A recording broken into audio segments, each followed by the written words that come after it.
के अनुपम पद्य विद्या के द्वारा वसंत तिलका छंद में लिपिबद्ध भगवान पारशनाथ की स्तुति करते हुए उनके अंतर हृदय से निकली हुई आवाज, जिसे कल्याण मंदिर स्तोत्र नाम दिया गया, और उसमें आचार्य भगवान कुंदचंद महाराज पारशनाथ भगवान की महिमा का निरंतर बखान करते जा रहे हैं। वो सत्य है, जब हृदय में भक्ति होती है तो यूँ कहा जाता है कि श्रद्धा होती है, भक्ति होती है, तो कलाएं दौड़ लगाती हैं। व्यक्ति स्वयं ही उनके अंदर क्या आ जाती है, चाहे काव्य कला हो, चाहे आत्मकला हो, चाहे कोई भी कला हो, स्वतः ही वो क्या होते हैं, अपने आप प्रकट होने लगती हैं।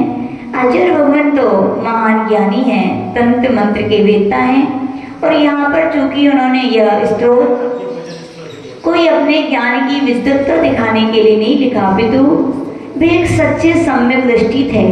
और सम्यक दर्शन के 8 अंग होते हैं, जिनमें एक प्रभावना अंग है।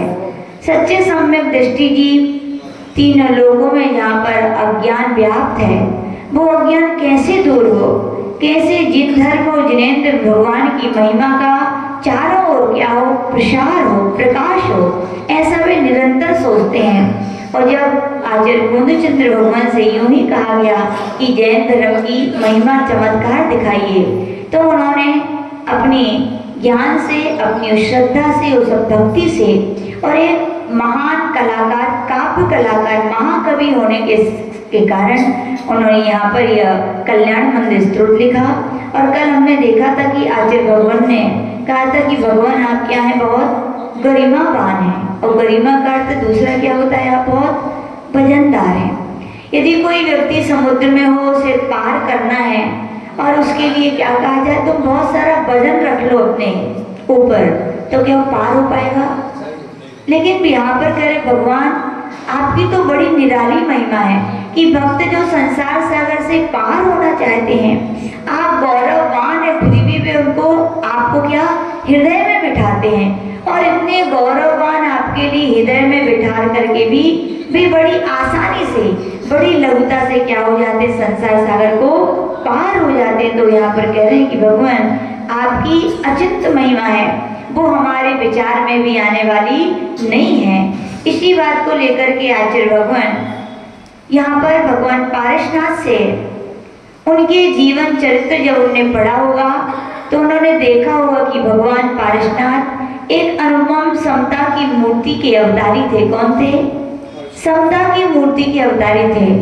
उन्होंने अपने जीवन में उनके शत्रु पक्ष कमठ के द्वारा घोर उपसर्ग किए गए, घोर अपकार किए गए, घोर क्रोध की अग्नि की वर्षा की गई, लेकिन कभी उन्होंने क्या किया, उसका प्रतिकार नहीं किया। यानी कि उनके पास क्रोध ऐसे लगता है था ही नहीं। तो यही उसी बात को लेकर के कुंदचंद्र भगवान यह छंद नंबर 13 यहाँ पर कह रहे हैं, अपन उच्चारण करना सीखेंगे। क्रोधस त्वया यदि विभो प्रथमं निरस्तो, क्रोधस्त्वया यदि विभो प्रथमं निरस्तो,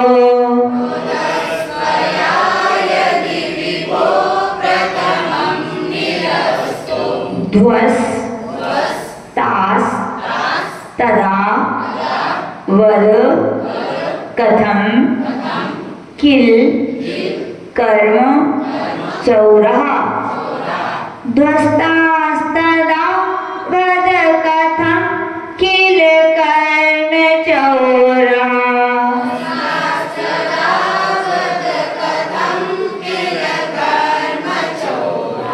प्लोषत प्लोसत्य प्लोसत यमुत्र यदि वा शिशिरापि लोके, प्लोषत यमुत्र यदि वा शिशिरापि लोके,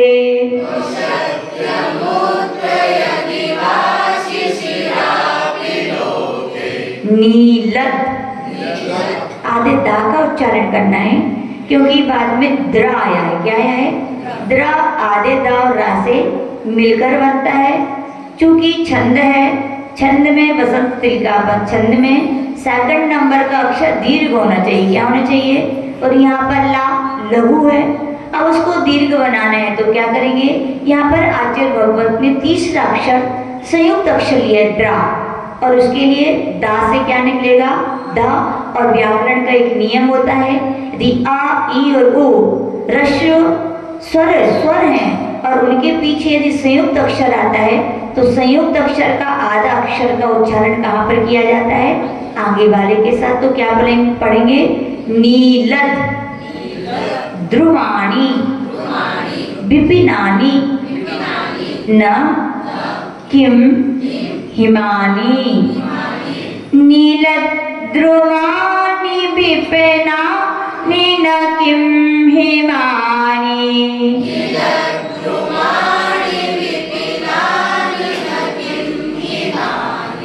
क्रोधस्त्वया यदि विभो प्रथमं निरस्तो ध्वस्तास्तदा वद कथं किल कर्म चौरा प्लोषयवोत्रियदिव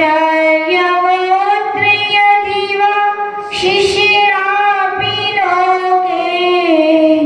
नीलद्रुमाणि विपिनानि न किं हिमानि।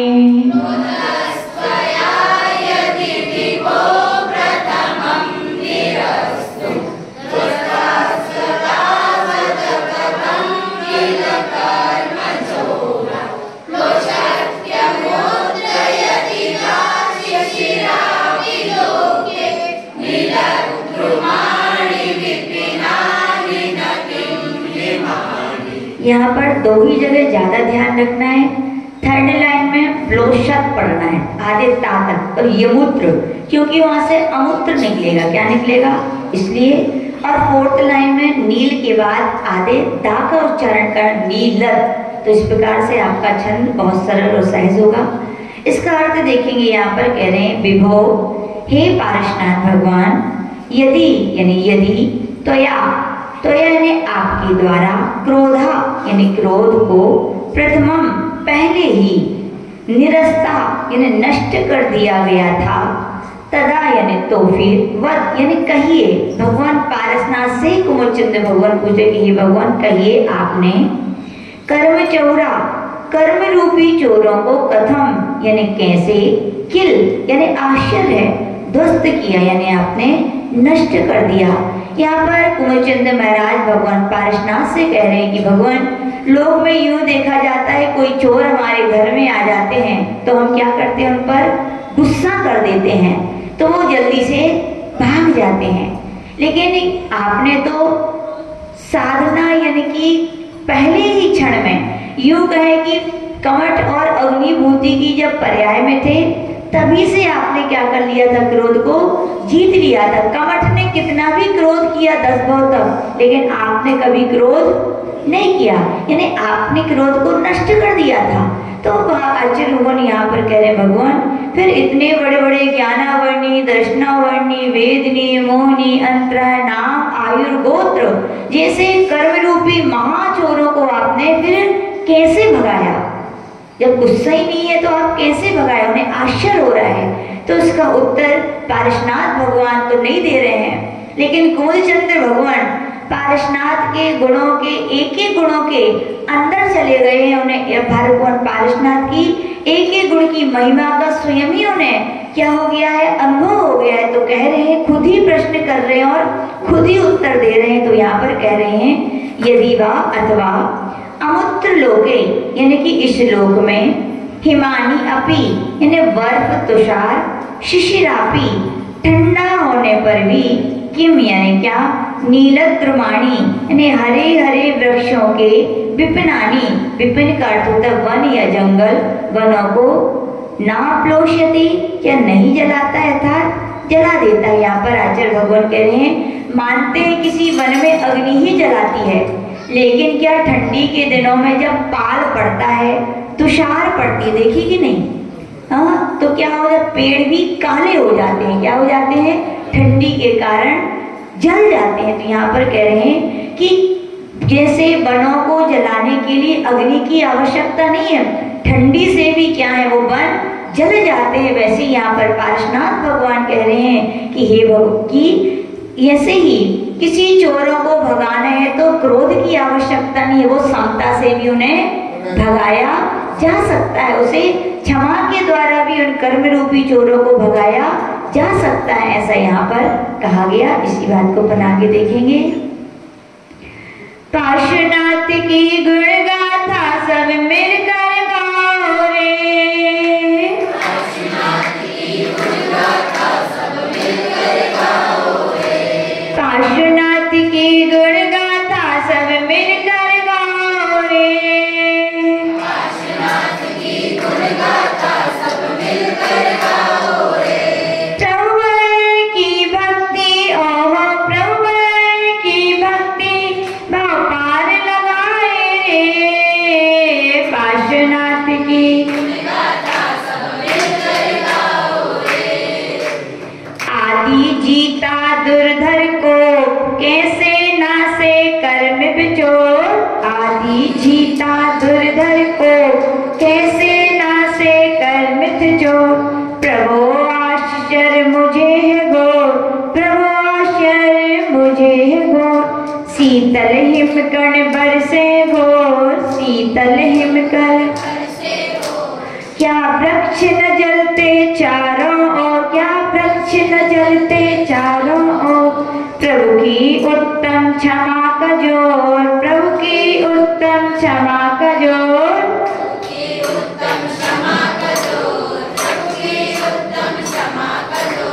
प्रभु की समता ओहो प्रभु की समता कमजोर भगाए रे, पार्श्वनाथ की गुण गाथा सब मिलकर गाओ रे, पार्श्वनाथ की गुण गाथा सब मिलकर गाओ रे। तो यहाँ पर क्रोधचंद्र भगवान कह रहे हैं कि भगवान आपने क्रोध को पहले ही नष्ट कर दिया। अब कभी सोचो भगवान ने ऐसा क्या किया होगा कि उनका क्रोध नष्ट हुआ होगा। भगवान भी तो अपने जैसे संसारी थे, जैसे आप हैं वैसे ही हम हैं, जैसे हमारे कर्म बंधे उनके भी कर्म बंधे, लेकिन उन्होंने ऐसा क्या विचार किया होगा। देखो यूं कहा जाता है गाड़ी तो एक ही होती, क्या होती है, और गाड़ी में पेट्रोल भी वही डलता है, लेकिन गाड़ी को चाहे आप तो 10 किलोमीटर पूर्व दिशा में भी ले जा सकते हो, 10 किलोमीटर पश्चिम में भी है कि नहीं। ऐसे ही याद रखना चिंतवन तो सबके पास है कि नहीं, आत्मा तो वही सबके पास है, आत्मा के गुण वही है, आत्मा के जैसा ज्ञान उनके पास था वैसे हमारे पास है, बस अंदर इतना है हमने अपनी गाड़ी को क्रोध की ओर दौड़ा दिया और भगवान ने अपनी गाड़ी को क्षमा की ओर समता की ओर दौड़ा दिया। कैसे दौड़ाया?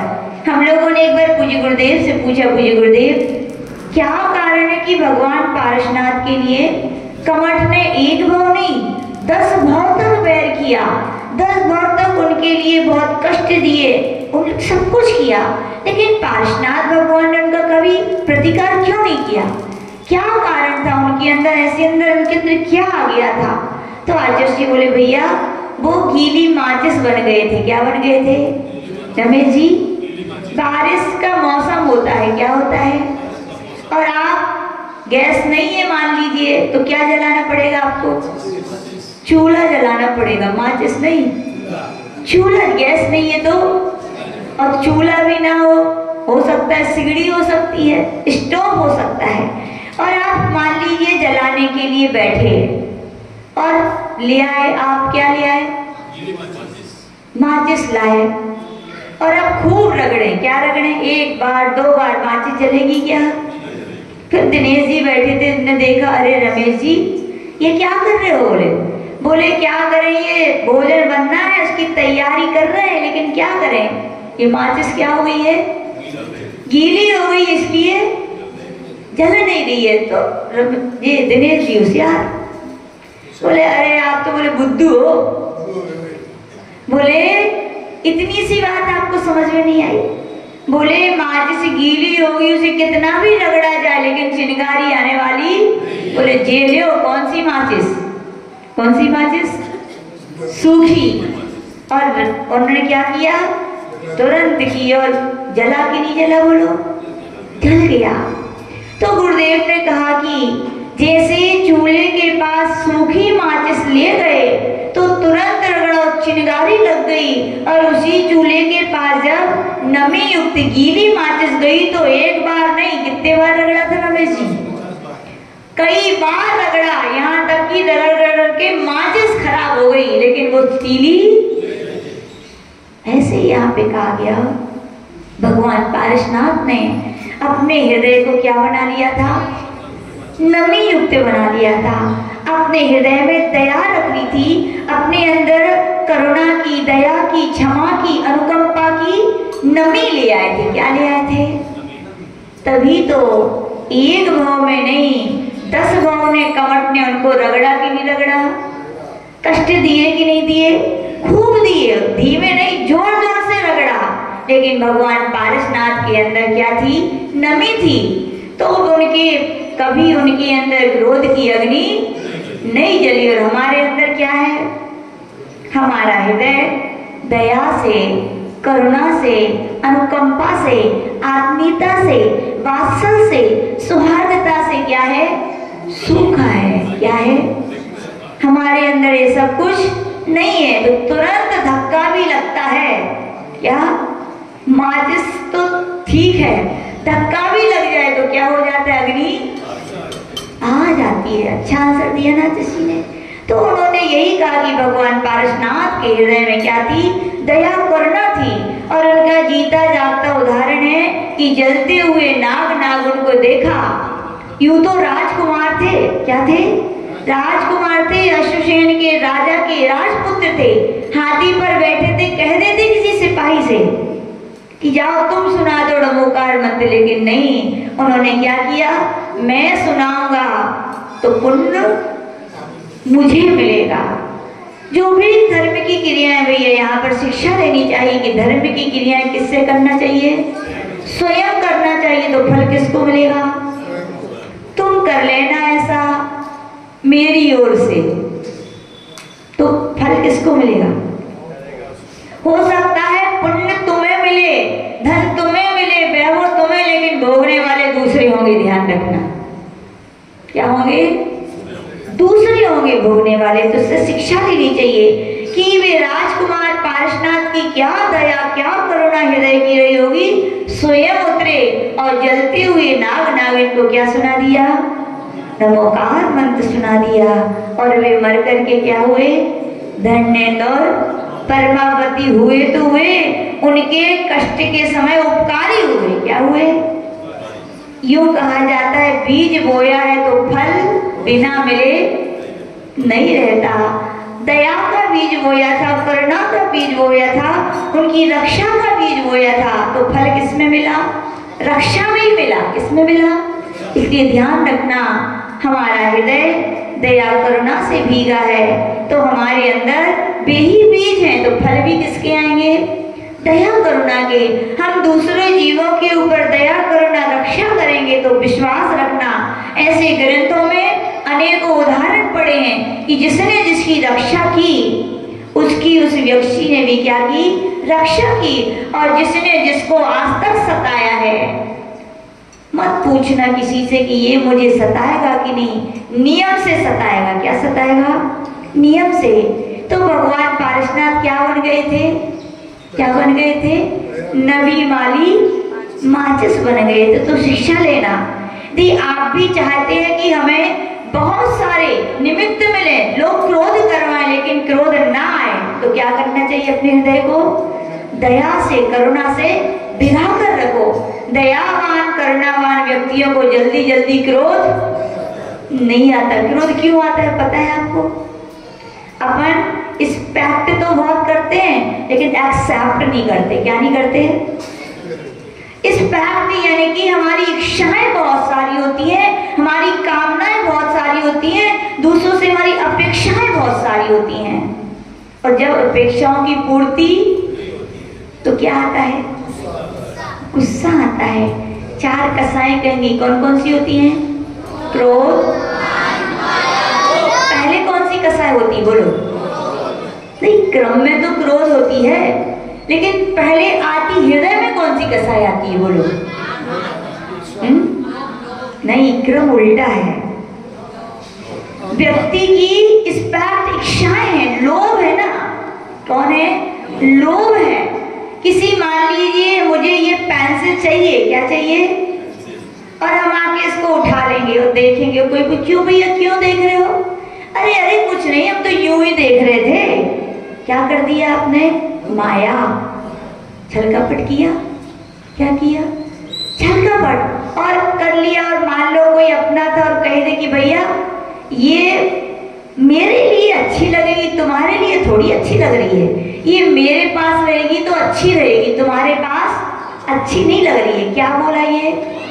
मान, यानी कि तुमसे अच्छा मैं हूं, और वो पेंसिल ना दे तो फिर क्या आएगा, है ना? तो याद रखना, हमारी जब स्पेक्ट यानी इच्छाएं बहुत होती हैं, और जब इच्छाओं की पूर्ति नहीं होती है तो हमारे अंदर क्या आती है? गुस्सा आती है। तो आचार्य भगवान कह रहे भैया सुख शांति से जियो। किससे जियो? ये बिल्कुल सत्य है। आपके भाग में, आपके पुण्य में, आपकी सत्ता में जो जितना है वो ही आपको मिलने वाला है। इससे ज्यादा क्या मिलने वाला है? क्या बोलो कोई? सब जानते हो ना, फिर क्यों सोचते हो हमें इनसे ऐसा मिल जाता, ये हमारे लिए ऐसा कर देते तो अच्छा था, ये ऐसा क्यों नहीं कर रहे हैं? क्यों सोचते हो आप लोग इतना? अरे भगवान पारसनाथ ने यही सोचा था। क्या सोचा था? कि मैंने एक्सपेक्ट करना छोड़ दिया है और क्या करना शुरू कर दिया है? एक्सेप्ट, यानी कि स्वीकार करना सीख लिया है। क्या सीख लिया है? जितना है वो ही मेरा है, इसके सिवा मेरा कुछ भी नहीं है। याद है कि सामने वाला व्यक्ति बुरा कर रहा है तो नियम से हमने इसके साथ बुरा किया तो स्वीकार करो ना। भगवान ने तो यही कहा, भगवान को मानते हो तो भगवान की भी मानो ना। बोलो सत्य है कि नहीं? हमने किसी के साथ बुरा किया होगा तभी तो उसकी ताकत बनी कि वो हमारे साथ बुरा कर पा रहे। यदि हमारे सत्ता में पुण्य होता, हमारे पुण्य का उदय होता, तो बताओ क्या कोई कारू जी हमारा बाल बांका कर पाता? किसी में ताकत थी क्या? बोलो सत्य है सिद्धांत के नहीं है? सब है, सब जानते हो। भगवान पारसनाथ के वंशज होकर के भी, उनको अपना इष्ट देवता मान करके भी हम उनकी बातों को स्वीकार, इसीलिए क्या आ जाता है? क्या आ जाता है बोलो? गुस्सा आ जाता है। क्या आ जाता है? इसीलिए भगवान पारसनाथ के जीवन में सबसे बड़ी कला क्या थी कि उन्होंने एक्सपेक्ट करना छोड़ करके एक्सेप्ट करना सीखा था। क्या सीखा था? इच्छाओं को त्याग दिया था। मुझे कुछ नहीं चाहिए, मुझे किसी से कुछ अपेक्षा नहीं है, मेरे भाग्य में जो होगा मुझे मिल जाएगा। लेकिन कौन सी इच्छाएं? लौकिक इच्छाओं की उन्होंने ऐसा सोचा था, लेकिन मोक्ष की इच्छाओं के लिए, धर्म की इच्छाओं के लिए तो लोग हमेशा सोचते थे कि मैं बहुत दान करूं, अनिल भैया बहुत पूजन करूं। मनुष्य पर्याय मिली अनिरुद्ध भैया, समय निकलता जा रहा है, एक एक क्षण झरने का पानी रिसता जा रहा है। ऐसा ना हो कि झरना सूख जाए और हम कुछ ना कर पाए। जीवन के रहते हुए जितने सारे भैया लोग बैठे हैं, सबसे कहना चाहते हैं कि इच्छाओं को त्याग करके स्वीकार करो सत्य को कि सबको जाना है। जाना है कि नहीं? जाना है कि नहीं बोलो? एक गांव से दूसरे गांव जाते हो तो तैयारी करते हो कि नहीं बोलो? कितनी तैयारी, एक एक चीज उस ब्रीफकेस सूटकेस पे तैयार रखते हो। क्यों रखते हो? वहां गए और नहीं मिला तो कम से कम अपना यूज तो कर लेंगे, है कि नहीं? ऐसे ही ना दिनेश जी? एक गांव से दूसरे गांव जाते हो तो इतनी तैयारी। भो भोले प्राणी भगवान कह रहे हैं, निर्गंत गुरुजन कह रहे हैं, इस देह को छोड़कर क्या नहीं जाना है? बोलो जाना है ना मुगाड़ा की भगवान? तैयारी की कि नहीं रितेश भैया? सोचा कभी कि हमें इसकी भी तो तैयारी की कि नहीं हमने? हम इतना, हमारा ज्ञान इतनी इच्छाओं की पूर्ति में लगा रहता है कि सत्य की ओर हमारा ध्यान जाता ही नहीं है। हम इन इच्छाओं की, एक गांव से दूसरे गांव की इच्छा की पूर्ति की तो तैयारी करते हैं, लेकिन सत्य है कि इस देह को छोड़ करके दूसरा देह धारण करना है, वहां आपने तैयारी की कि नहीं की? और याद रखना, वहां साथ क्या जाएगा? तिजोरी, धन दौलत कुछ नहीं जाएगा। साथ जाएगा तो मालूम क्या जाएगा? उस बोलो, पूछो माता जी, उस सूटकेस में हम क्या रखे? नीतीश भैया पूछो कि माता जी ये तो हमें मालूम है, एक गांव से दूसरे गांव जाते तो सूटकेस में क्या रखना पड़ता है, लेकिन बता दो हमारे लिए कि इस देह से, इस भाव से जब दूसरे भाव में जाएंगे तो मुझे क्या ले जाना है? क्योंकि मुझे मालूम है कि धन, पैसा, स्त्री, कुटुंब, परिवार कोई मेरे साथ क्या जाएगा। तो भगवान पार्श्वनाथ कह रहे हैं, भगवान कुलचंद्र भगवान कह रहे हैं कि भैया जाएगा तो केवल ये धर्म के संस्कार साथ जाएंगे। क्या जाएंगे? धर्म भी नहीं जाएगा, धर्म के संस्कार साथ में जाएंगे। और संस्कार कैसे आते हैं? एक बार करने से कोई काम के संस्कार आते हैं क्या? बोलो महिलाओं, भव्य आत्माओं, एक बार क्या रोटी बनाई थी तो गोल मिल गई थी क्या? बोलो, कई बार बेली थी ना, कई बार। अब फिर तो जब आदत बन गई, जब रूटीन में आ गया, जब संस्कार में आ गया, फिर तो आंख बंद करके भी बेली थी रोटी, तो कैसी मिली थी? बोलो है कि नहीं? किसका फल है ये? संस्कार का। किसका फल है ये? इसीलिए कहा गया भैया जाएंगे तो क्या जाएंगे? धर्म के संस्कार साथ में जाएंगे।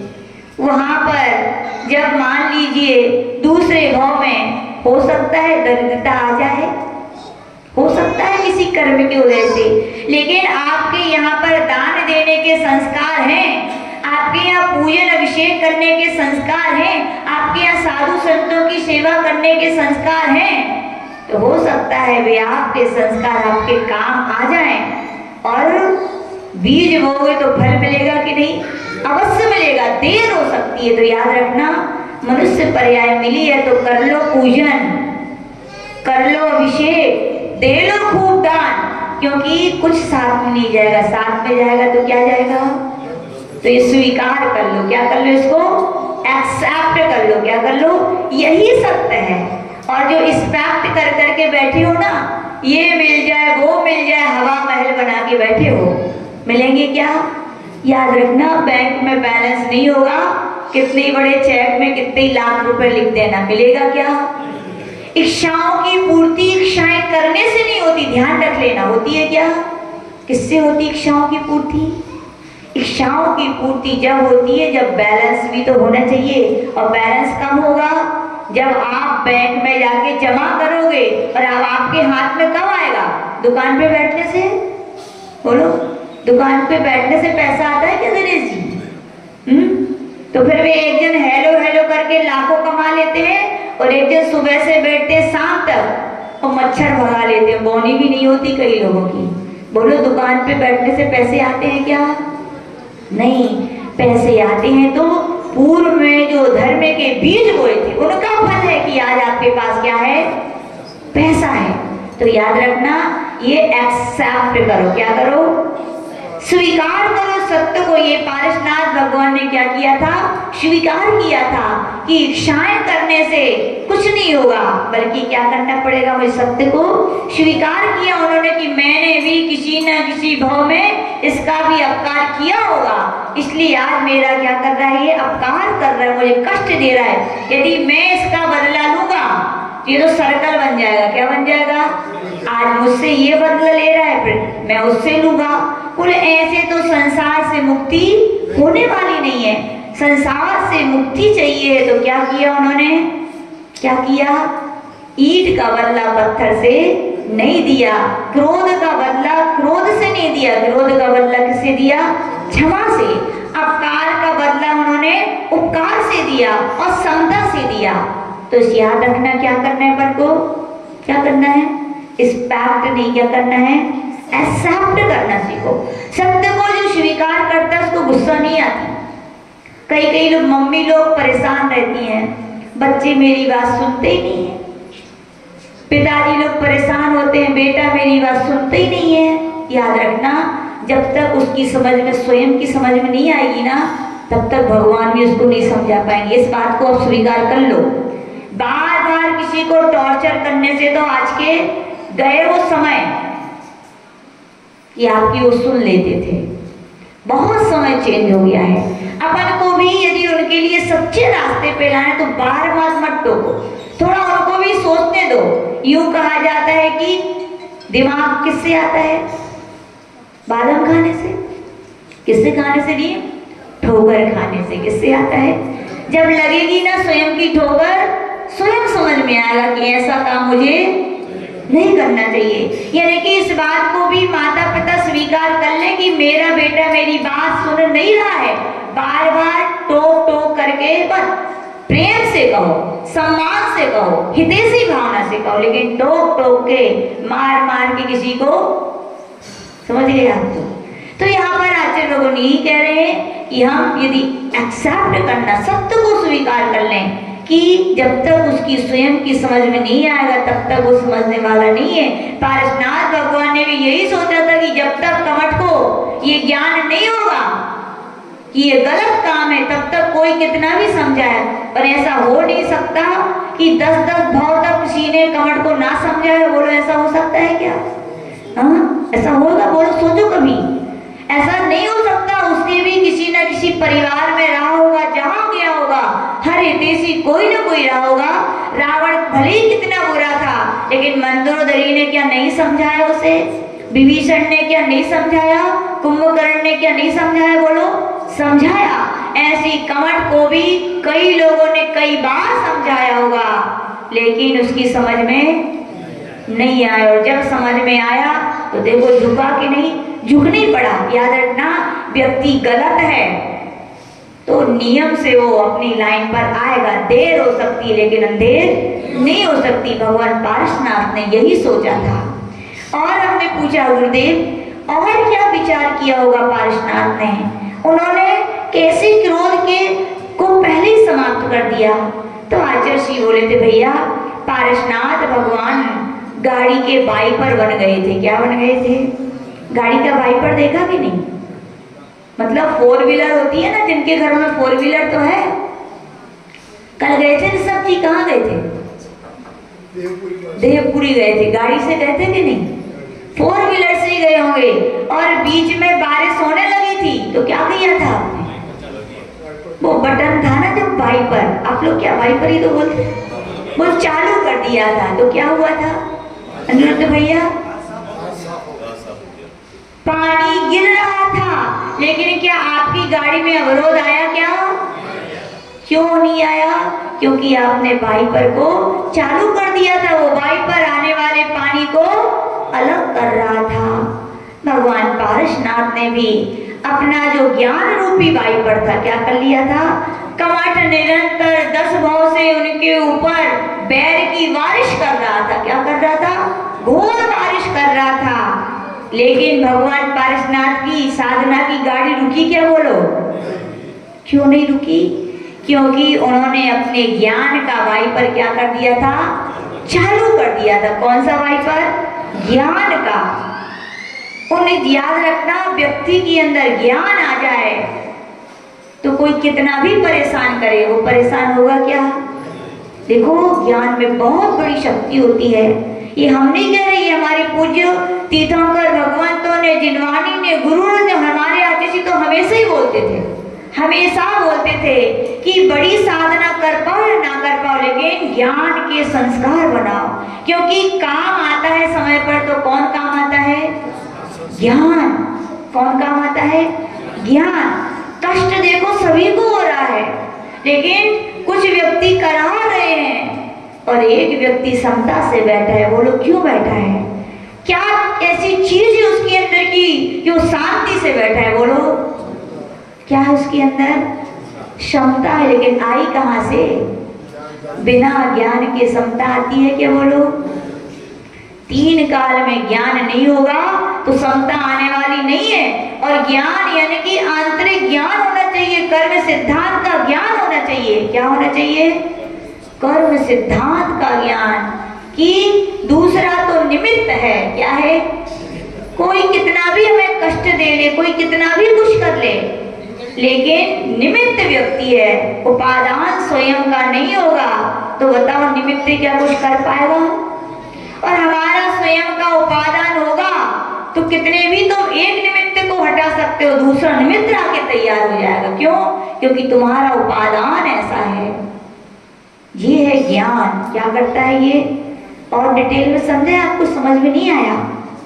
निमित्त उपादान के लिए पूज्य गुरुदेव हम लोग से एक बहुत अच्छी शिक्षा देते थे कि भैया साधना करने चले हो तो स्वान वृत्ति निश्चय वृत्ति रखो। कौन सी वृत्ति? स्वान। स्वान यानी डीओजी साहब, हाँ कुत्ता। क्या रखनी चाहिए जीवन में? स्वान वृत्ति नहीं, शय वृत्ति होना चाहिए। क्या होना चाहिए? अब स्वान यानी कुत्तों की तरह तो मत चिल्लाओ, लेकिन शेर की तरह दहाड़ो, ऐसा? हाँ नहीं नहीं भैया, ऐसा अर्थ मत लगा लेना। एक बार ऐसे ही कहा तो ठीक है, बोले हम अब धीरे नहीं रहेंगे, अब हम और जोर से दहाड़ेंगे तब व्यक्ति ठिकाने पे। नहीं नहीं भैया, ऐसा नहीं करना। भगवान पारसनाथ ने, गुरुजन ने ऐसा नहीं समझाया। अर्थ का अनर्थ मत कर देना, समझिए क्या प्रकरण है। स्वान वृत्ति यानी कि कुत्ता तो घर घर की गलियों में देखे होंगे आपने, देखे कि नहीं देखे? कभी आपके पीछे या किसके पीछे? अजबलाल जी आप ही के पीछे पढ़ो तो कि नहीं पढ़ा था कुत्ता? हाँ देखा, मैं याद है सब। तो आपके पीछे कुत्ता पड़ गया था तो आपने क्या किया था? आपके हाथ में क्या थी? एक बड़ी सी लकड़ी थी। तो आपने क्या किया था? कुत्ते को, हाँ सही, देखो जैन धर्म के अनुयायी, शब्दों में भी अहिंसा होनी चाहिए। उन्होंने कहा कुत्ते को मैंने डराया, कितनी ऊंची बात है। नहीं तो कहते कुत्ते को मैंने मारा। देखो व्यक्ति के शब्दों से उसके हृदय का परिचय होता है। किससे? इसीलिए अपने शब्दों को भी जो मन में आया, तराजू है आपके पास तो तौल करके बोलो। आपके व्यक्तित्व के परिचायक होते हैं आपके शब्द। आपको अपन संडे को सिखाएंगे ये बात कि उन्होंने कहा मैंने कुत्ते को डराने के लिए दिखाई थी कि नहीं अजयलाल जी? तो ये बताओ फिर क्या हुआ था? भाग गया। मान लो वो तो आप शेर थे तो वो सवा शेर था, वो नहीं भागा, फिर क्या हुआ? ये भाग गए। और हम गए, ये भी बोले तुम शेर हो, सवा शेर तो हम तुमसे ज्यादा, हम भी खड़े हैं। बताओ स्वान क्या करेगा? कुत्ता, कुत्ता झपटेगा। किस पर झपटेगा बोलो? हाँ तो फिर तो आपने सही नहीं, देखो एक बार फिर से करके देखिए प्रैक्टिकल। स्वान जब भी झपटेगा याद रखना वो डंडे पर झपटेगा। किस पर झपटेगा? वर्दी चंद जी, वो डंडे वाले पर नहीं, डंडे पर झपटेगा। और शेर, अजब मन जी, शेर मिला कि नहीं मिला? चले जाते गिरनार जी की छत पे सो जाते जाके एक आध दिन, तो अपने आप आ जाता। मान लो शेर आ गया था और आप डंडा लेके सो रहे थे, फिर क्या हुआ बताओ? हैं? भगे कि नहीं भगे? भगे। फिर डंडा क्या किया था? उसको तो डराया था। शेर को क्या किया? क्या किया? बोले शेर को भी डराई मैंने, दयालु हैं। बोले अहिंसक भगवान वीर के वंशज हैं, अहिंसा के पुजारी कहे जाने वाले। मैंने बोले शेर को भी डंडा दिखाया। क्या दिखाया? फिर क्या हुआ? फिर क्या हुआ जिम्मल जी? अच्छा, तो भी आपने सही प्रैक्टिकल नहीं किया। फिर से जाके कर लेना, शेर मिल जाए एक डंडा लेके खड़े हो जाना। शेर जब भी झपटेगा, किस पर झपटेगा? अजम्मल जी गलत, आप पे झपटेगा। भूल गए, आप तो बच के आ गए। क्या? स्वान झपटता है तो डंडे पर झपटता है, और शेर झपटता है तो डंडे वाले पर झपटता है। इसका मतलब क्या है? इसका मतलब है कर्म के उदय तो सभी के ऊपर आते, बोलो आते हैं कि नहीं? सभी आपको अपने आप को सम्यक दृष्टि कहते हैं कि नहीं? और जो नहीं कहते वो क्या है? मिथ्या दृष्टि। सरल न सहज। लेकिन कहने से कोई सम्यक दृष्टि नहीं होता और कहने से कोई मिथ्या दृष्टि नहीं होता। याद रखना, ये उदाहरण दिया गया है कि आपके जीवन में भी, जब हर व्यक्ति के जीवन में जब कर्म के उदय आए, क्या आए, आपके लिए कोई सताए, जैसे पार्श्वनाथ भगवान को कमठ ने सताया, लेकिन बताओ भगवान पार्श्वनाथ ने क्या किया? कमठ ने सताया क्या? मुझे उनसे पूछो। यही कहेंगे कि पार्श्वनाथ भगवान, बोलो क्या कहेंगे पार्श्वनाथ भगवान बाबूलाल जी? कमठ ने सजाया क्या? कहां से आया? पूर्व कर्म के उदय से। ये पूर्व कर्म किसने बांधे थे भैया? स्वयं ने। यानी कि स्वयं के किए हुए कर्म का उदय आया है, बाकी कमठ तो मेरा निमित्त है। बोले क्या है कि नहीं? ऐसे याद रखना, जिस व्यक्ति के ऊपर जब संकट आए, कष्ट आए, कोई कितनी भी पीड़ा दे, और वो क्या बोले, बहू रानी मेरी सासू माँ तो बहुत अच्छी है, वो मुझे पीड़ा नहीं दे रही है, मेरे पूर्व कर्म का पाप का उदय चल रहा है, वो तो निमित्त है। तो हम कहेंगे वो बहू रानी तुम सम्यक दृष्टि बहू रानी हो। क्या हो?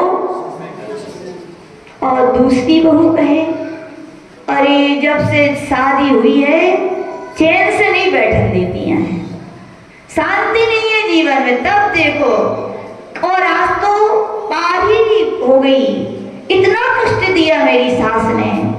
कौन बोल रही है? कौन सी बहू बोली? मिथ्या दृष्टि बहू बोली। ज्ञान यदि होगा तो यही कहेगी मैं स्वान वृत्ति नहीं सिंह वृत्ति रखूंगा, क्योंकि कर्मों का उदय किसका है? बोलो मेरा है। ऋषभ चंद जी, कर्म का उदय नहीं होता तो बताओ कोई कितना भी परेशान करे, आप परेशान होगे क्या? कोई नहीं परेशान हो सकता, क्योंकि बुंदेलखंड में कहा जाता है कौओं के कोसने से ढोर नहीं मरते, है कि नहीं? ग्रंथों को पढ़ के देखना, प्रद्युम्न कुमार के लिए उनके भाइयों ने कितने बार कष्ट देने की कोशिश की, लेकिन उनका उपादान में पुण्य था, तो जहां गए उपलब्धियां लेके लौटे। क्या लेके? देखो, यानी कि निमित्त कितना ही कुछ हो, लेकिन हमारा उपादान अच्छा है तो कोई हमारा कुछ बिगाड़ सकता है क्या? नहीं बिगाड़ सकते। ये है ज्ञान। आज पारसनाथ भगवान का दिन यद्यपि कल आने वाला है, हम तो कहते आज ही सीख लो। कल आए भगवान के चरणों में श्रीफल चढ़ाना, बोलना भगवान हर बार निर्मण महोत्सव लड्डू चढ़ाया और चले गए, आप समता की, आपके समता की, आपके दया की पूजा की और चले गए, और वहां पे जाके गुस्सा की, क्या की? लेकिन अब कल हम जब यहाँ से जाएंगे तो कैसे जाएंगे? हम ये ज्ञान लेकर के जाएंगे कि हमारे जीवन में जो कुछ होता है वो हमारा उपादान है, निमित्त कोई व्यक्ति हमारा कुछ करता है क्या? निश्चय से कोई हमारा कुछ नहीं करता। हमारे खुद के कर्मों का उदय होता है तो हमारे जीवन में ऐसा होता है। तो यह ज्ञान का वाइपर क्या है? क्या है ये? भगवान से बोलो हे पारसनाथ भगवान, खूब आपकी सेवा भक्ति करते हैं, अब कुछ नहीं चाहिए, अब क्या चाहिए? यही ज्ञान का वाइपर दे दो, क्योंकि कर्म किए तो उदय तो आएंगे, और उदय आएंगे तो मुझे समता है, और समता आए उसके लिए जरूरी है कि मुझे क्या चाहिए? ज्ञान का वाइपर चाहिए। भगवान पारसनाथ ने क्या किया था? ज्ञान का वाइपर वे चालू रखे। खूब ओले सोले की कमठ ने 10 भाव तक बारिश की, लेकिन वो क्रोध की, क्या हुआ? उस ज्ञान के वाइपर से वो पानी बैर का अलग होता गया, और उनकी क्षमा की गाड़ी, उनकी समता की गाड़ी रुकी क्या? धड़ाधड़ चलती रही। वो कहाँ तक चली? जब तक मोक्ष की प्राप्ति नहीं हो गई, है कि नहीं?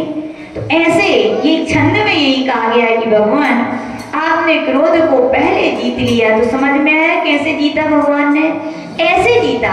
फिर यहाँ पे कह रहे कि हे भगवान, आपने क्रोध को जीत लिया, कर्म रूपी चोरों को आप कैसे भगाओगे? बोले तो भगवान पारसनाथ ने कहा कि क्रोध से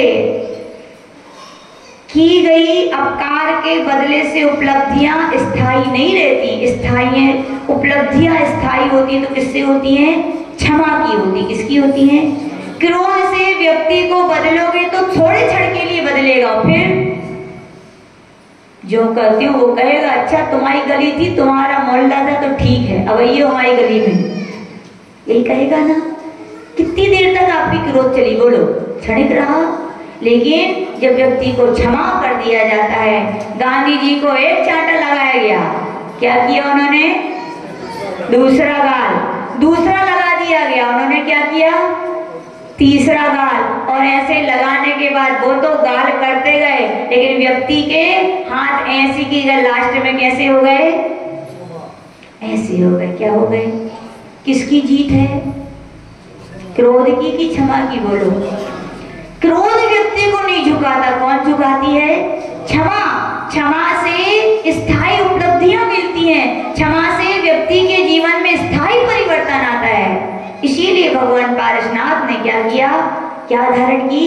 क्षमा धारण की। तो भगवान पारसनाथ कह रहे हैं यहाँ पर कि उन्होंने कर्म रूपी चोरों को भगाया, तो किससे भगाया?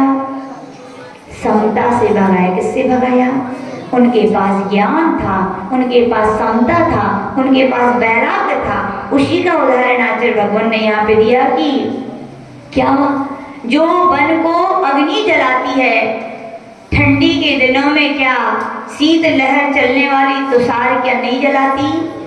जलाती है। पेड़ काले पड़ जाते हैं, और जो घरों में रहते हैं ठंडी में उनको तो नहीं पता, जो खेतों पे काम करते हैं, या कभी ठंडी का हम लोग का बिहार हो, आ जाइए दिखा देंगे हम कि ठंडी भी शीत लहर भी क्या करती है? पेड़ों को जला देती है। भगवान पारसनाथ ने भी क्रोध को तो बहुत जल्दी, यानी कसायों को तो 10वें गुण स्थान में ही नष्ट कर दिया था। तो कहें कि जो ज्ञानावर्णी, रचनावर्णी, मोहनी और अंतर्घातीय कर्म के चोर थे, उनको कैसे भगाया? तो उन्होंने यही कहा, कसाएं चली गई तभी मैं चोरों को भगा पाया। यदि कसाएं होती तो चोर तो लूट ले जाते, मुझे क्या ले जाते? लूट ले जाते। भगवान ने सिद्धांत को समझा। तो यहाँ पर आचार्य भगवान कह रहे हैं कि उन्होंने क्या किया? समता को धारण किया। किसको धारण किया? अपार उन्होंने समता को धारण किया। ऐसी अपन भी जीवन में क्या है? समता है। इसकी कहानी अपन अगले दिन देखेंगे। ये बोलिए श्री पारसनाथ भगवान की